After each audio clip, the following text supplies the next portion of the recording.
Hello, listener. Thanks for coming to Evie Unbounded. Today, I have this amazing guest who I met at the Jen Spear dinner, and what she said at the dinner, which I'm going to share with all of you, what really catch me. And I say to myself, I have to meet her, and I need to have her to be on the podcast. So here we are. We have Minh Phan on the show, and we're going to listen to about her story. I'm doing this because mostly everybody on my guests are girlfriend of mine, someone that I actually admire and inspire me. So then I was like, I want to do this because this is something that I'm passionate about and align with me.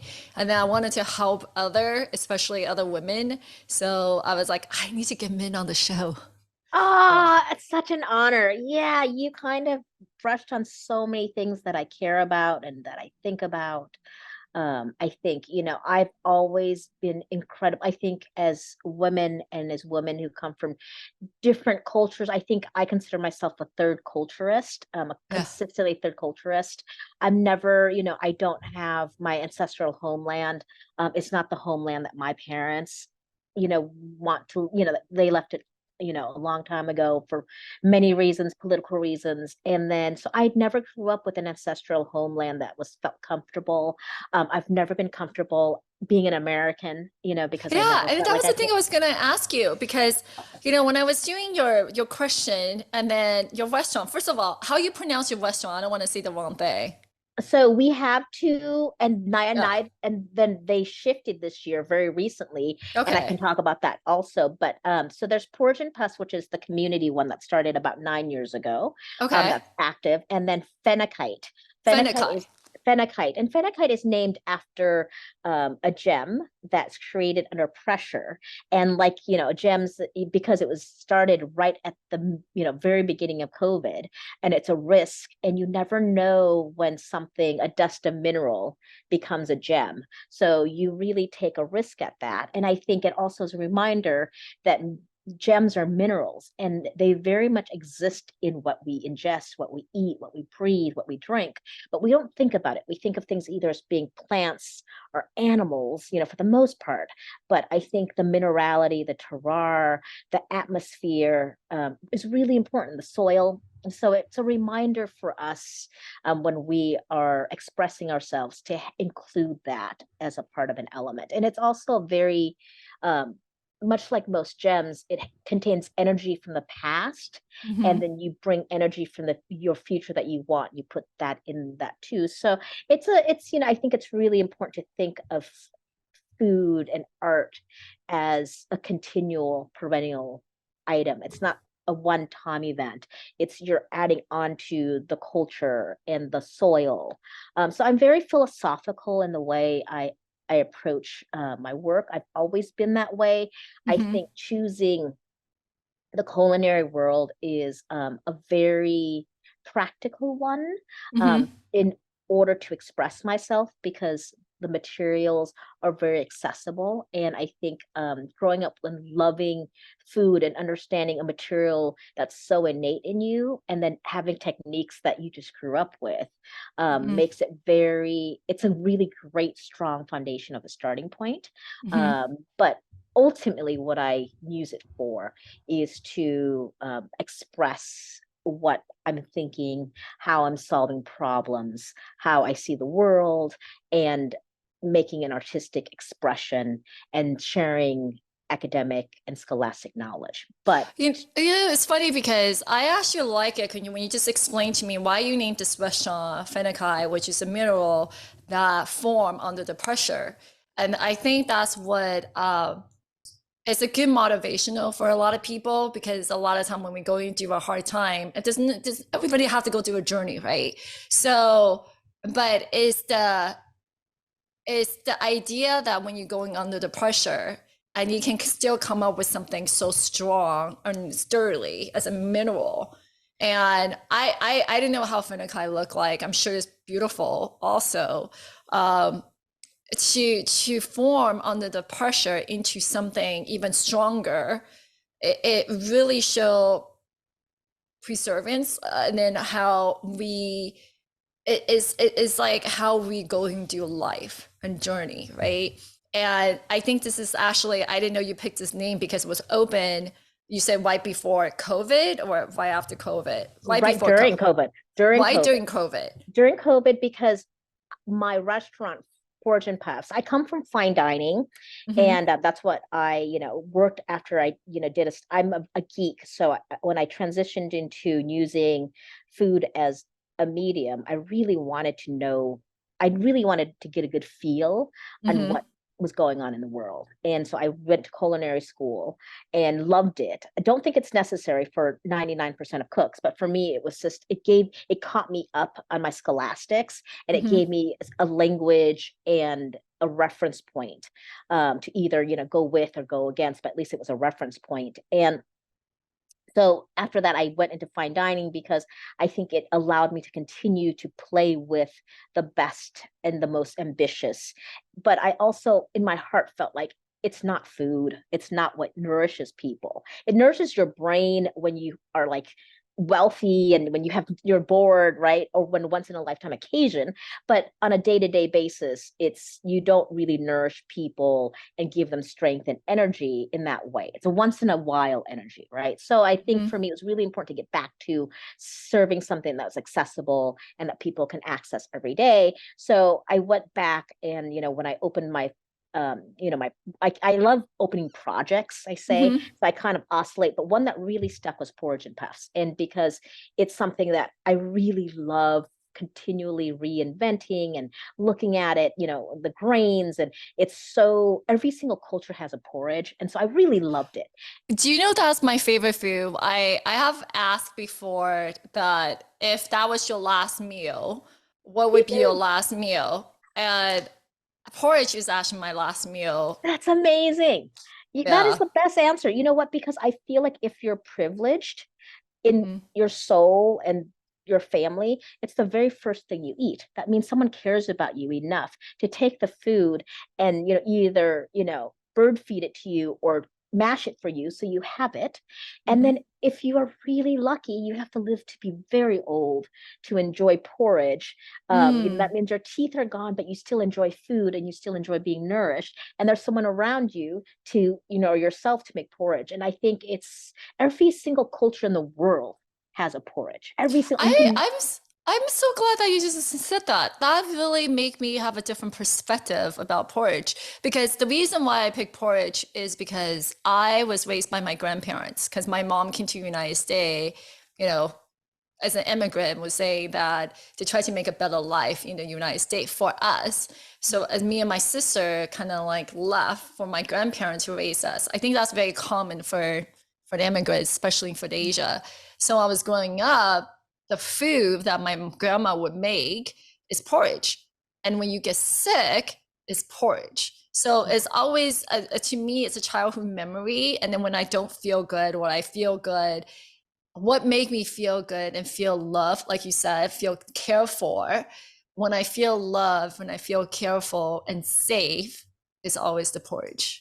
Isn't that amazing? And when did you Yeah. come? When did you come after your mom? Your mom came here first, right? And then when did So you? yeah, so my parents came here when I was 4. So I was having my grandparents to take care of me when I was 4, and I didn't reunited with my family with my mom till I was 12. So I think the important part of my life, or at least my childhood, when people speak of their inner child or the childhood memories, like is my life with my grandparents, right? So porridge is one of those things that always remind me of her and reminded me of where I came from. Yes, and it's like, and it's what a wonderful story. I'm sure that there's some painful, memories that Yeah. that is bittersweet, but what what a privilege to spend time with grandparents, which I think Yeah. are like, it's such a joy. I mean, I look at my parents who they're better grandparents than they are parents Oh because yeah. you refocus, on Yeah. humanity in such a Yeah. different way. So yeah, it's such a joy. And yeah, I love porridge and for so many reasons, but it just means so much love. And just like you, for me, it means two things. It means I got it to eat it 2 times a year if I was lucky. The first time is when I was sick, and it was an act Yeah. of love. And my mom Yes. is very specific in what she puts in it because it is such wonderful cultural medicinal knowledge because, Mm-hmm. what they put it in, it helps you, makes you better. If you need it because, you have cramps for your period, it's a Oh, different porridge. yes. Yeah, It's a yeah, different yeah. porridge than if you're having a headache. It's different if you're a male or a female. It's like there's so many different See, rules. I don't know if this is like an Asian thing. I wish this knowledge is more, people should know about this. This is actually Yeah, right. it's like a home remedy, right? It's Yes, like the and we still alternative use it. remedy. Yeah, we Yeah. still use it. And it's like, it's help for dehydration. That's why we eat porridge, in emergencies. And it also like it's so humble, but it's also the most luxurious thing, depending on how when you eat it and what your memories. But most Asians have a memory of porridge. And my second memory of porridge Yeah. is because I'm Asian American, is Thanksgiving. And I love that story Thanksgiving. Huh. because my parents wanted to have, which is right or wrong and very complicated, but they love being American on Mhm. Thanksgiving because it's a day of gratitude. It's a day of they come from the Midwest. It's a day of you stay in the inside from the Where they cold. from Midwest? They're from Wisconsin, so they Oh emigrated my from God. Wisconsin. So they have this thing, right? And then the thing is, they Uh-huh. would have a meal with their American friends because they were college age at the time, and they would eat this American meal. But then the next day, my mom would ask for all the bones, and Oh, the ham bones and the and make it turkey into the bones, porridge. and she would make porridge because she saw it was like one of her first things that she was very critical of the United States at the time. She's like, they're so wasteful. They just eat it and then they throw it all away. And my mom is like, can I have the leftover? Can I have, you're Wait, throwing away. are there also immigrant? Did they came here? No, they're Midwesterners, right? And they're great Wow. people, and they just have a different perspective on food. And it was kind of, and this is the 70s where, women were going to work and they wanted convenience, they wanted to keep a beautiful house. And if you had all this stuff that you're saving leftovers, that's not the way they did it. They wanted to like, thinking of like they didn't no one wanted to seem like they were poor. So you always throwing food away or having excess food has always Mm-hmm. been a sign of wealth, right? Mm-hmm. Especially with meat, and you eat a lot of meat, because that's like, like that's what people think America is you eat a lot of meat, and then you throw it away, and it's Yeah. like it's just a different way of eat, like most kids don't even know that these meat have bones in them, they just think Yeah. it's like this perfect cut, right? So but it was really wonderful that we grew up with it, as as it's you always made porridge. And it was so nice because after you eat this heavy American meal, you got to eat this porridge that was so much more hydrating and nourishing in a different way, right? As you weren't nourished like an American, you weren't nourished with this abundance of protein and and a lot of yang energy. You were nourished with this very yin and old energy, and of like this thoughtful energy that comes from love and care and time, right? And for me, I loved it because I got to taste the whole meal again. Plus, I got to put on it what I wanted. And my mom would have green onions. She would have crispy shallots. She would Wait, but have, how did she know all this? She was it's like the same way your grandparents know this. It's so like, she'll know from her grandparents right. I from think her it's, parents. yeah, Okay. I think it's just in us, right? Like Yeah. the memory is so in us. Like when I talked about being medicinal, you knew what I was talking about. It's Yeah. in us, right? It's like Yeah. you can't, as much as we hold on to trauma, we hold on to like incredible knowledge, and we hold on to, especially I think in many cultures, with patriarchy, we as women have taken care of each other and have made sure that we make, when we need to, we make the world big enough for us to, for our kids and ourselves have opportunities. But when times are tough, we make it small enough for us to be able to take care of ourselves. And I Hmm. think that's, very something that, I think is in me, and I see it in my mom. And, the reason we have gardens and the reason, we have communities is because we always want to safeguard that if anything happens, we still can live, right? Yeah. So with the porridge, the community project that you want, tell me about that. Like that's something you love. Okay. I love, just because I think it's so, to me, it's like when you take something, Hmm. on a technical side, when you take something that's very, very, that people think of is very simple, it's a very big challenge Mm. to do well. No, it's And, true. and it's a great storytelling vehicle, because I start off the story being, this is not your grandma's porridge, because your grandma's porridge is always going to be better because the story is better and you're more attached to it. What I give you does not have that attachment to it because I'm not Right. your grandmother. Yeah. However, I would Mhm. like you to create new memories with it and I accept love the that. acceptance of we as being third culture, and whoever is eating this, accepting that there's many trans cultures that have come forth and been put in this bowl of porridge. And I really love that because it makes it very flexible, it makes it very expansive. So you take something that in your family, when you eat, you don't think about expanding, expanding the culture. You're preserving the culture you already have when you eat in a family. Mm. Mhm. However, when I cook, I try to expand Good. our, expand our the way we look at things, because if we don't expand it, I fight every day of my life to expand room for me wherever I am, because there's no room for me in the world. There's so many different reasons. I was born as a premature kid. It was a very hard time during the war. So I'm very loved and wanted, but at the same time, there's not a lot of room for me, right? I'm not supposed to live. I'm a sick kid. There takes a lot of time. I'm very loved, but at the very I'm supposed to die because there's so much going against me. And I think so every day I have to fight for making room for little me. And I think that is my life's work, is to make room for the ones that don't belong, the ones that are a little weird, the ones that you weren't expecting, so and the ones that you love but can't figure out. I'm such a different kid. I was How a were you with complete, different kids when you were growing up? yeah, I'm such a challenge to my parents, right? Because Really? oh my goodness. Yeah. I had to create a system for them to understand me. I think, I'm what people now call neurodivergent, but I think back in my day, I'm just a weird kid. I think about things differently. I look at things through a different lens. And I think, I find your thought process and your idea so fascinating. As I was saying earlier, the reason why I was like, I need to reach out to you for you to be on podcast, because we met at the James Beard dinner at the Briley, and is what you said at the very end, because you get to come out and meet with us. And I thought what you said, how you want to inspire other, you want the younger generation to do better. Like I just thought like that's really cool. Like I guess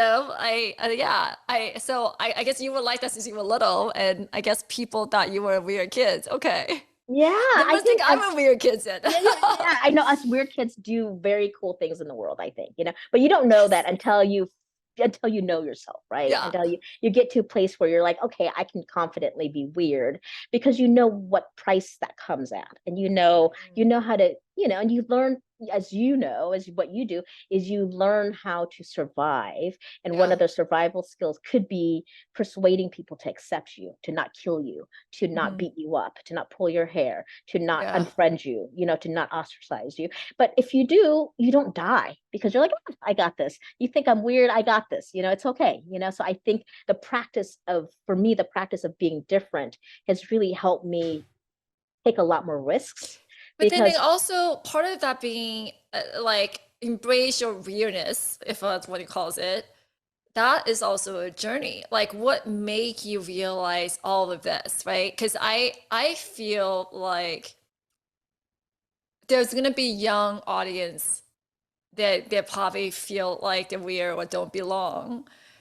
And how do we tell them that it's okay, that you're gonna be overcome this? Like what was it for you to finally embrace your uniqueness? yeah, I think I still struggle with it. So I don't think you ever get over feeling different. But I think you get used to navigating it. And then Mm, at some point it does turn around, and you have some form of positive enforcement and reinforcement that it's working for you. Because I think, for me, for example, really mhm. recent example is COVID. I thrived in COVID, right? Like, it sounds horrible. Like, I couldn't say this. People would kill me. And I think I know. my Yeah. team would be like, what is wrong with you? But the thing is, I had 1,000 ideas every day. And I got to be like, well, you know what? Everyone's staying at home. I'm gonna go put my mask on and go try this out. And and it was like so like you had nothing to lose. But the thing is, in my life, I feel like I had that all the time, because the thing is, I have lost so much that a lot of things I look at people like, you can just take those risks and come up with ideas. And I'm like, yeah, because I keep my life where I don't have anything to lose. And it's such a great place to be. It's very liberating. And this past year, I kind of had a really difficult mental year of processing the last few years. So I beat myself up a lot. And then I got into this place of being afraid a little bit. And I lost that liberation. I lost that power to liberate myself from what other people care about. Because during COVID, I really cared. I became, I became like a community. I have my own daughter, but I also became a community mom, a mom to other chefs and other, you know, other restaurant workers and other community members. And And that I must be think, hard doing COVID. Like, yeah, it was, but I yeah. loved it, right? Because during COVID, I got to take care of people. I got to invent. I got to do whatever I wanted because it was like a new game. So I would come home and I would feel so alive because I feel like, oh my God, if I can make one person smile, I can do it, and it's like a phone call, a text, because I didn't realize people were so worried, because for me, I wasn't worried. I was like, okay, everyone, like, it's going to hit us, but let's do some safety checks. Let's, let's make our world tight and small and then think big. So I knew how to do it. I knew how to do traffic. Yeah. And even open a restaurant during COVID. Like, you have nothing to Were you lose, right? not scared? You have nothing to lose. You have nothing to lose, right? Because the thing is, because when everything is falling apart, I'm a war child, right? So I come from war. So I have it in me to really hyper focus. And it's also because of my mental diversity. I have this ability when things are really chaotic, I work the best. I can really focus because I can start playing with ideas. I can start testing things, and all the things that I think of, no one everyone's so worried about their own stuff that no one's going to criticize me. However, it comes at a price, because I think the criticism comes when people feel safe again, and that's when I get afraid. So I'm kind of the opposite ends of people. I always say this, it's like Interesting. for women, how, like, there's certain people who have their periods at the beginning of the month and at the end of the month. I was always like, like on the opposite end of the spectrum, because I'm like, oh, so I can take care of you when you're going through this. And then, it's like, so I'm kind of like, I don't go with the pack. I take care of the pack when they're going through hard times. But then afterwards, when they're healthy, is usually when I fall, when I get sick, because I'm like, oh my God, I'm so tired taking care of all of you. But by Yeah. then, it's like it comes at a price, because not everyone's going to be like, thank you, you're the best for taking care of me. Some people are like, you take care of me wrong. Like, like, why did Ugh. you make me do that? And it's like, and I think that was very painful for me this year to process that, right? Is to process, like, did I make all the right decisions? And no one made all the right decisions, but for me, it's like I became so sensitive for so many reasons. And then I think that and it's a mental state, right? It's like you just lose a little bit of your confidence, and a little bit, because you start getting afraid. You're afraid of people not taking care of people in the same way you have been, because people don't need to be taken care of in that way anymore, right? Mm. I'm not a psychiatrist. I'm not a psychologist. I'm not a therapist. I'm not their girlfriend, boyfriend. I can't take care of them in the same way. I was able to take care of them, some of these people, in a special way, because their parents lived out of state. So I can be, a proxy parent. I can be a proxy sister. I can be a proxy whatever, right? And I can take care of them. But once that went away, they start thinking, they're like, wait, I want you to continue that. I'm like, I can't. I have my own child. I have to Yeah. return back to my life. And then it's confusing, right? Because when you do that for people, you can really, borderline, want to take care of them like a parent and a kid. You can really be like, why aren't you doing this? Why aren't you taking this job? Why aren't you, and then it's in the American work system, there's a lot of boundaries that I really respect. But I think it took me a moment, and it changed over COVID, because when I think I've always thought of having a small team as something that I really loved, because you take care of each other like family. But during COVID, the political situation changed.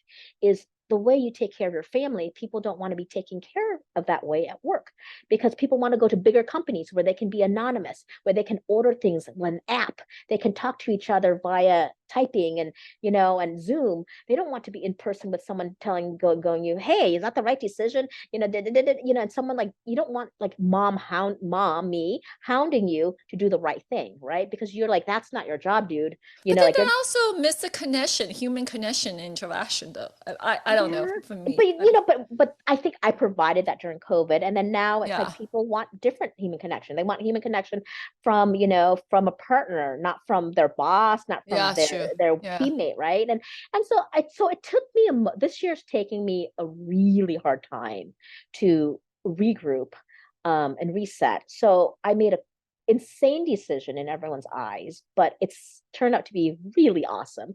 Is I said, you know what? Let's just stop it. Let's stop two successful businesses. Let's just stop, because I can't, in good conscience, do my best work. And I'm a very privileged place, right? Because most people, they would freak out, and and if they had to stop work, and there's too, and I don't have a lot of investors. I don't have, I can just be like, Someone to oh, report to you, and you can make the yes, decision on your I own. make the Yeah. decision, and then I make sure that people who need to get paid and have, like, I have a person who's been with me for 5 years, Oh, Miguel. wow. I talk about him a lot, and he is like on payroll. So even we don't work, he's still getting paid, and he helps, and he's just a good human being, and he gets it. He's 60 something years old. He plans Mm. to retire with me, and it's like so awesome, right? I'm so thankful for him, but he also has a special understanding that someone who's 25 or 22 would not understand. They're like, you just ruined my life. Even when I give him free money, it's like, but you're ruining my opportunity to get to where I want to. But I'm like, I don't know where you want to go to, because the Yeah. world has changed. And so, point And being, I just want to tell people, by the way, like, you also got Michelin starred and all that. I yeah, mean, that was like a side effect, right? That was a side effect. I think, it like, it's like 2022 during yeah, COVID. yeah, 21, 20, 21, 22. So Oh my God. it's like we're pretty, yeah, we're really, I'm very fortunate. I think as much as I'm in the wrong place for some people, I'm really, for me personally, which I think it's really hard to admit, is I tend to put myself at the right place at the right time. And the Yeah. reason I can do that is because I'm resilient, because I'm persevering. And I also know when to, because of my ADHD, I also know when to cut my losses. Like, I really have Yeah. no fear of cutting my losses, because I don't have a lot to lose, right? And I really Yeah. try to keep my, my world, like, really flexible and liberating, so I can make these decisions. I cut, and for me, my goal in life is very different. I'm never going to be a gajillionaire. I'm never, like, I only need enough. I only want to be able to wake up and do work that is creative and that makes an impact and that shares and makes the world a bigger and better place. That's all I want. That's all I want, right? Oh. Personally, I've Hmm. got what personally I've got everything I want, right? Like, personally, I have a great family. I have, a great partner. I have a daughter that, we paid for her undergraduate, so it's like all the personal stuff has been check marked. So I think, like, all I need to do is put icing on the cake and make the world a better place. And when you can be so focused on beauty and art and making the world a better place, it's a real privilege. But it, like, to some people, it's a sacrifice, because I don't have things, and I don't need things, and I don't want things. Right. So it's like, it's very easy. I don't, like, I look at young people, and I like, like, the money and subscriptions. I'm not judging people how they spend their money. I make different decisions. I don't Right. have That's not what like what you wake up for, and then you're like, wow, I'm so excited I have this, right? Because everybody yeah, have different whatever it yeah, is. Yeah. yeah. And then I think, and my mode of coping is very inexpensive, right? Mm. Like, What's I your don't, move of coping? my Yeah. mode of coping is to work more. So Oh I'm my disciplined, gosh. right? So Yeah. it's like, so my mode of coping is horrible, because it's like almost like, I was talking to a friend, it's almost like I have not an ounce of capitalism in me, but I'm so capitalistically trained that my Yeah. coping mechanism is to go and work more, because I love I love escape. Work has always been my escape because Mm. at a young age, for me, like I had a lot of siblings. Like work for me at How many home, siblings do you have? I have three siblings. So, Okay. four of us, which is Four of you big guys. for Yeah. this day and age. And then for me, like it's a choice of like I have to like drag my siblings around and do all these things for them. But I just need to say, you know what, I need to go to work or I need to go study. And then my parents are like, oh, you go do you and we'll figure it out. So I Mm. think, and I kind of got pretty smart to it. I'm like, I'm going to go figure this out. Like, over here, like let them figure that out. And then I always, love my siblings and I help my parents where I can. But at the same time, they were very astute to the type of person where I am. When I was alone and doing my own thing, I was a much happier human being Mm. than having to, like I'm just, like I have to try really hard to be with others all the Yeah. time. Like, for me, it's like it sounds horrible, but being with others is like I'm so intense, like all the Yeah. time, intentional and intense that when I'm with others, I have to, I treat my family like that. It's like always like an inquisition. It's like, what happened? Like they tell me everything. And then they're like, dude, I just want to ask you how you are. And I'm like, but why? Like, what's your intent? But that's just, I'm a very intentional person. And because I think about all these things that when I see another human, I just, so I'm sorry, I'm talking your ear off, but it's like, so I really, I see things differently and I really love and appreciate people who see things differently. Yeah. And I am very accepting of it. And I want to make room because I think that's where the best work gets Yeah. done. I think it expands our table. It expands our capabilities to understand each other. It expands our ability to be empathetic and tolerant. And anything that we can do to see through someone else's eyes is like such a privilege. Hmm. And it just, because if you don't understand what people are going through, you really can't love them for who they are. You just love, you start picking people for what they stand for politically or in public. Yeah. And that's Yeah. something that's very hard right now. And I am, Mm. I'm very, it's very, like, if you look at my social media, I don't have a website. I don't have any social media. I don't post, I don't Hmm. repost.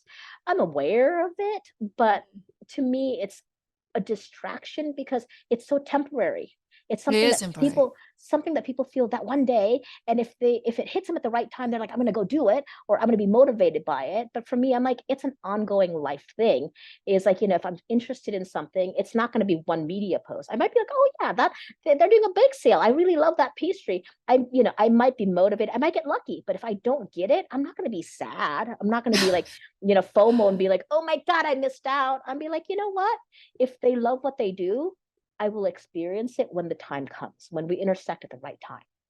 I Hmm. believe in timing.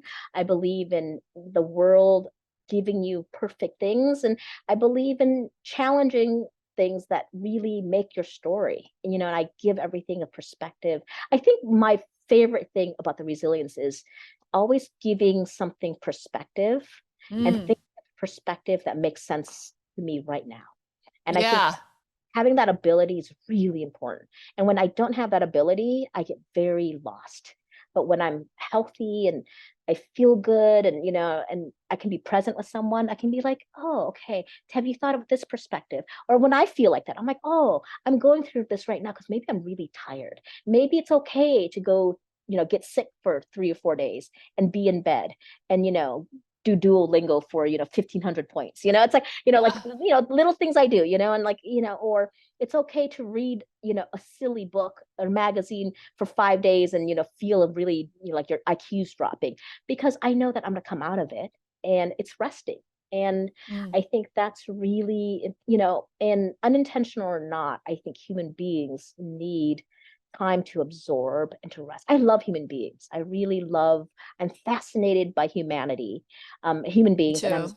I'm driven by humanity. I'm driven by seeing people for who they are, no matter what they believe. They can be like a serial killer, and I still like, and I'm like, can be afraid of them and completely disagree with them and go, what makes you so psychotic that makes you, but I still can hopefully see them as a human being. I never want to see anyone not as really being, a human being. And and it could be like completely chemical and they could be like they can be like a scientific anomaly of a serial killer, and I can still be like, yeah, but let's find a space to like, let them know that they're a Humanity. serial killer. Yeah.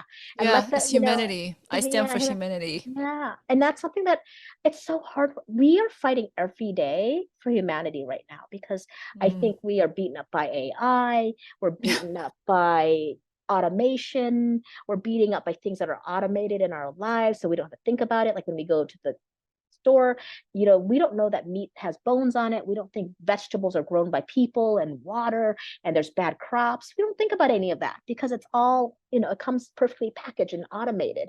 So we don't think about the human abilities and stories that's come to that. And so for me, I fight for humanity. I fight for people to see these stories, to experience, even for a short amount of time, experience this and just remind ourselves that we're still our stories, our heart, our soul, our feelings, our taste, our sight, if we have it, our senses, and then the connection of community. And that, I can't believe like at this point in life we're like fighting for it because people want to, because people want different things, and they can have different things, but if people lose that humanity, I think it would be hard. It's happening, it's Yeah, it's changing. So happening. Yeah. yeah. Yeah. And then I just having this conversation with you, it also remind me about self-awareness and self-acceptance. I think when you have self-acceptance, you can also accept other, right? It's kind of like you can only love to the extent you love yourself. So, And that's hard yeah. for Asian women. That's really hard. I fail all the time, I, You're when not. You're doing I, good. At least I you're know, aware of it. yeah, I fail all the time, and I'm very privileged, because I have to say, like, I fail, and it's very obvious when I fail, right? When I fail team members, or when I fail my daughter, when I fail is when I expect them to be me, and that is Mm, when I fail because I don't want to see them for who they are and what their stories and their capabilities are and their strengths are and their weaknesses. And I can, because I had a fight with the boys. I had in my generation, I really had a fight with the boys, and I know how to fight with the boys, and I love challenges, but that's not everyone. But yeah. I want everyone to be that strong and that powerful and that have that sense of confidence. But it doesn't happen overnight. It takes time, right? But sometimes I really want, especially women of color, I really want them to have the advantages that I don't, but I don't know how to approach it. So I just tell them to do what I did. And I'm like, just get Mhm. over it. Let's just bite your tongue and just like, move forward. And it works for me sometimes, but then I have to like stop and think about it and go, okay, what happened? Let's triage this. Let's see what happened, what was painful, what did work, and there's trauma in it. But I think people are very risk adverse, and people are very afraid of accidental trauma. Whereas Mm. I'm not afraid of accidental trauma, because for me, when trauma happens, I'm like, oh shit, that was pretty bad. If something happens to me, but I always tend to find a different lens. I'm like, okay, but why did the world give that to me? Like, why, like I always take time to say, How do you, where did you get this wisdom? Like, I I mean, think we all have it. We all have it. We all have it. We all have it. It's not me. We all have it. It's just that when you're beaten up more, you are better at this. And okay. I'm Okay. lucky that I have been beaten up a lot, that Okay. I that I it's a practice, right? And it's something that I put myself in roles where I get beaten up because I'm not afraid of being beaten up. Because I'm so self-confident that even if I get beaten up to death, I'm like okay with it because I'm like, it's worth seeing what the humanity touches. It sounds horrible. It sounds horrible, right? But You are so brave, my sister. I'm yeah, like, okay, but we okay, all I'm have with you. it. I'm with you. Yeah. But I think we all have it. It's just like I think when you have not a lot to lose anymore, you become braver because you just, I think good work happens when you're not afraid anymore. And you're like, hey, I'm willing to, okay, you know what? If I die, I'm going to be happy. If I die a horrible death, it's horrible for people seeing it and for those around me. But I love what I'm doing and I believe in the cause, it's okay. And I think, Yeah. and not everyone's like that. I wouldn't want to wish that upon my child or people I love, because it takes you tend to be a little bit psychologically out there that makes people very hard to understand you. But I also think that kind of spirit, and I think it's such mental makeup. We're also we're made differently. Yeah. And I have to accept that. Yeah. I mean, actually, you know how when people want to manifest me, what they want to become, the thing for me was overcome my fear. And so you brought that really good point is that when you don't have fear, that's when the magic start because you Yeah. just go for it. Yeah, but Yeah.